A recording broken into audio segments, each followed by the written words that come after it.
Hello, good afternoon. Welcome to Communities Live here at Sheffield Live 93.2 FM.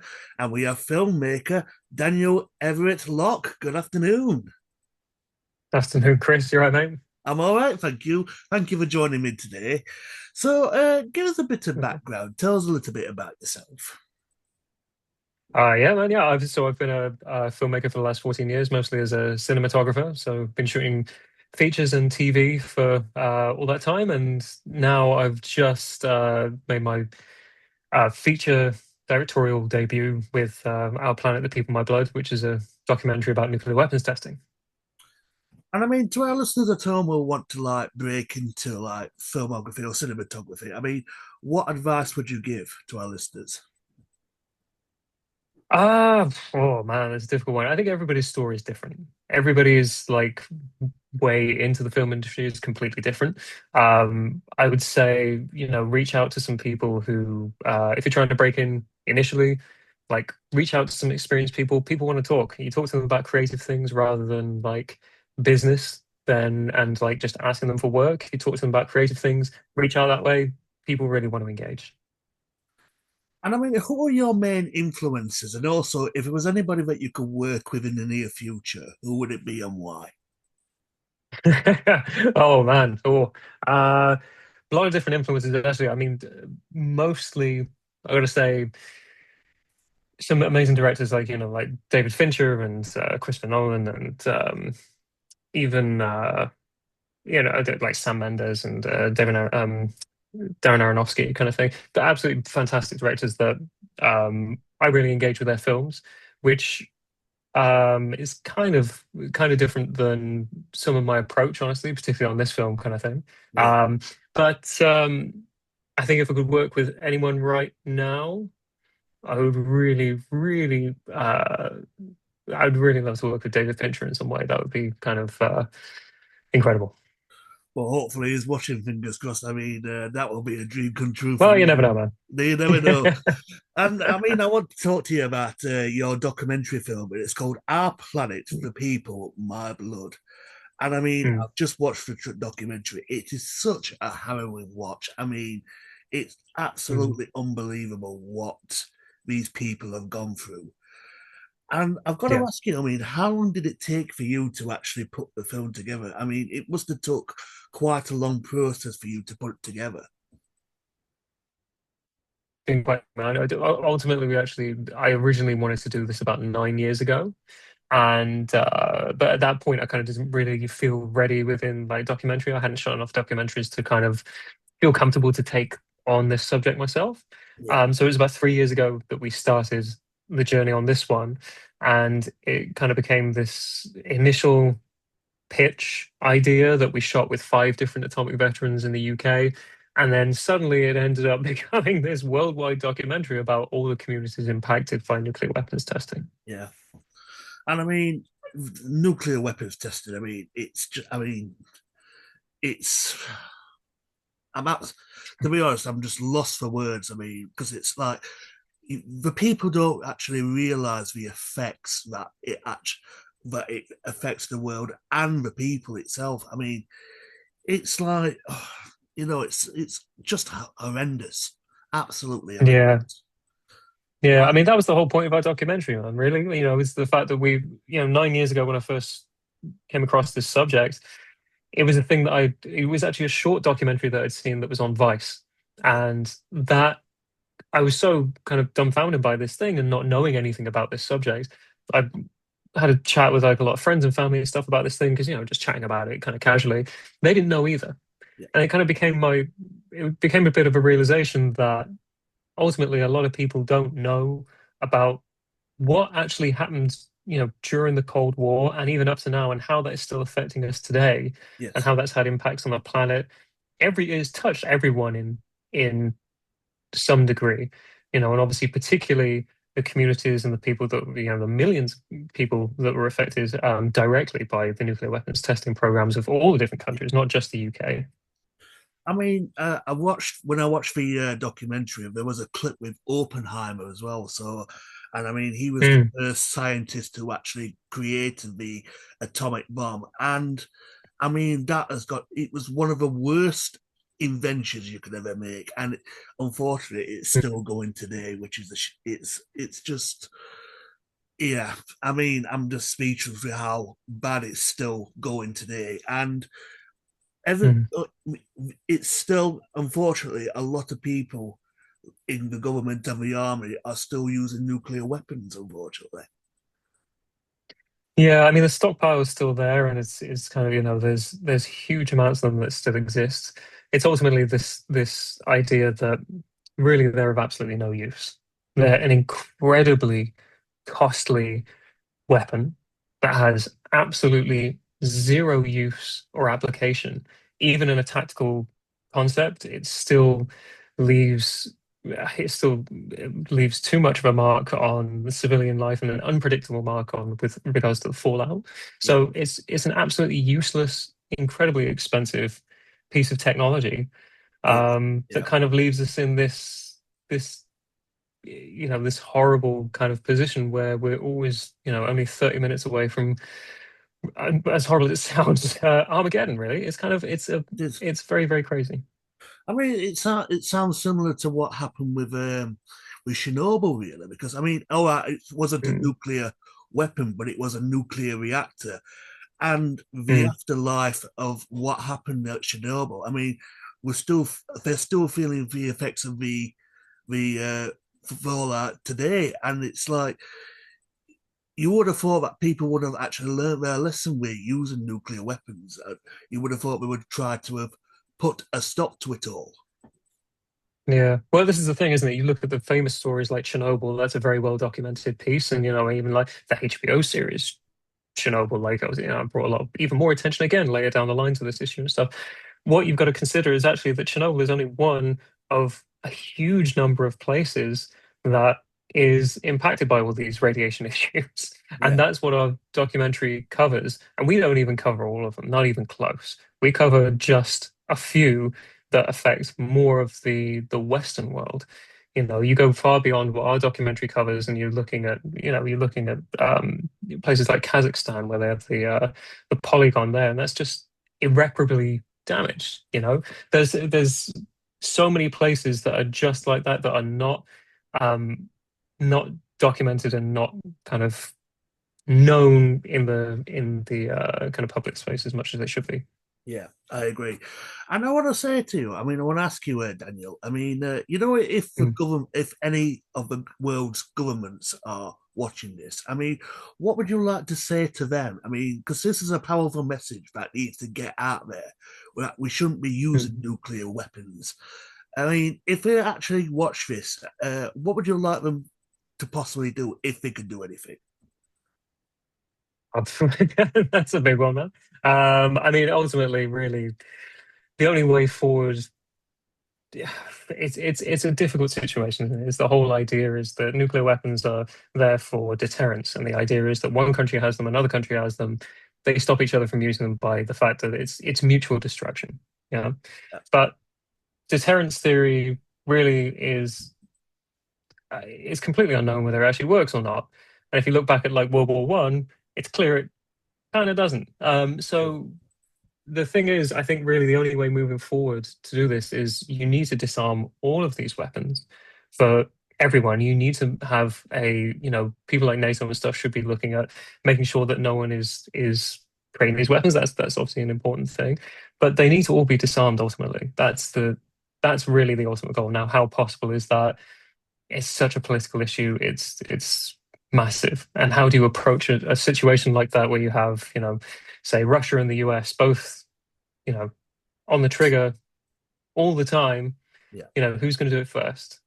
And it takes really progressive thinking and people within government to be able to approach this appropriately. Because ultimately, really the question that needs to be asked, and I was actually in Parliament 2 days ago and had the opportunity to ask this question, which is with the existence of these weapons, do you believe it's inevitable that they will be used? yeah. And I haven't met anyone yet that hasn't said no. And there's your answer. Because ultimately, once one gets used, they're all getting used. And then where are we then? We're in a real, real, real problem. Yes. I mean, people need to do the research to see how bad that situation would be.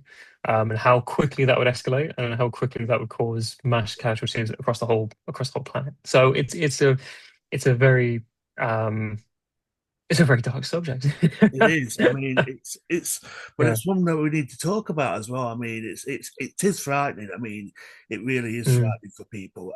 It's like you say. I mean, unfortunately, if these weapons are used, and hopefully they won't be, fingers crossed, then it's pretty much near the end of the world as we know it. Really, I mean, it's a dark subject, but a lot of people need to know about what could happen. Yeah. Yeah. I mean, ultimately, our documentary looks at the people affected by this, the ones that have been actually impacted already by the nuclear testing programs, and kind of as a message of how they've been treated by their governments and that this cannot happen again from a nuclear testing side of things. At the end of the day, that's a major focus right now. And I want to ask you, I mean, on the documentary, I mean, because you interviewed quite a range of people, is there Mm. anybody that you would have loved to have got on the documentary that, like any MPs or anybody in the army that would have loved to talk, that you would have loved to talk about how we can stop nuclear weapons and stuff? There's certain people I can't name names, but like there was a lot of people we tried to get into the documentary Sure, right, okay, that for many reasons would not talk. A lot of UK politicians, US politicians, um, but unfortunately, yeah. So for legal sakes, I'll probably not name names, but it okay, would have also been one person. There was a couple of people on our journey that we did miss that just because of time. We bootstrapped this entire documentary, as in this was funded by me with very minimal money to make this thing happen. Um, we had some private investment from friends and family and stuff, but again, nothing comparable to what a usual film budget kind of thing. yeah. Um, so there was in this journey, it did limit us on where we could go and how we could get there, kind of thing. So there were certain people that we did miss. Um, uh, a couple of people in Australia who are very active within the Aboriginal community that have been heavily impacted by the British tests in Australia. We would have loved to have um, met those people while we were there. We did meet, obviously, the people in Maralinga, the community out in Oak Valley. They were, incredible people, and that was an incredible experience to do that. There was also who someone we unfortunately didn't get to meet in time.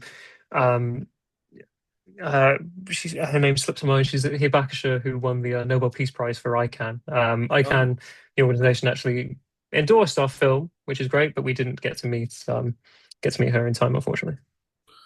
And I mean, was it always the plan to have the film to be 85 minutes long? I mean, would you prefer to have a longer cut, or would you prefer to have a shorter cut? Well, yeah, when we first started approaching this, we were pitching this around. It did get asked to us like, why aren't you making this a series? Because we're approaching this in a way that is this kind of like multi-episode thing Yeah. that we were trying to cram into a feature. The reason being is ultimately, although this is incredibly captivating stuff and it is incredibly informative and powerful and really eye-opening, the problem is it is also has this layer that is very upsetting. And I didn't really believe as a director that I could hold an audience, a modern day audience, for multiple hour episodes with that level of um, upsetting content, really. So my concept was that I wanted to make a feature version. It was always going to be about 90 minutes long. We ended up at 84. We also have a broadcast cut of the film that will be coming out as well. That's about 55 minutes long as well. Interesting. I mean, I'm looking forward to seeing that. And I mean, for the people that want to see this documentary, and again, it's like Mm. I think everybody should see it because everybody should know what the effects of nuclear weapons testing can put you through. And I mean, how can people get to see it now? I mean, is it in cinemas? Is it in film festivals? Yeah, so we're actually doing our cinema release starting 12th of March. We've got our world premiere at Leicester Square at the Prince Charles Cinema in London on the 12th of March at 6 p.m. And then after that, we're doing cinemas up and down the UK through March, April, May. Beyond that, we're discussing streaming and broadcast options as well with our sales agents. We'll see where that ends up. But first of all, it's cinemas, and for those tickets as well, you can go to atomicblood.com to get those tickets. They are selling out pretty fast, so I'd move quickly. And I mean, I've seen the film, and like I say, it's. I want to say thank you for sharing the film with me, and yeah, and I hope a lot of people get to support this film. And I want to say to you, Daniel, thank you for joining me again. What would you like to cover next? What is your next project, if you can tell us? Yeah, well, I've got a number of scripts that we're actually working on. I'm pivoting away from documentary for the next one into back into scripted.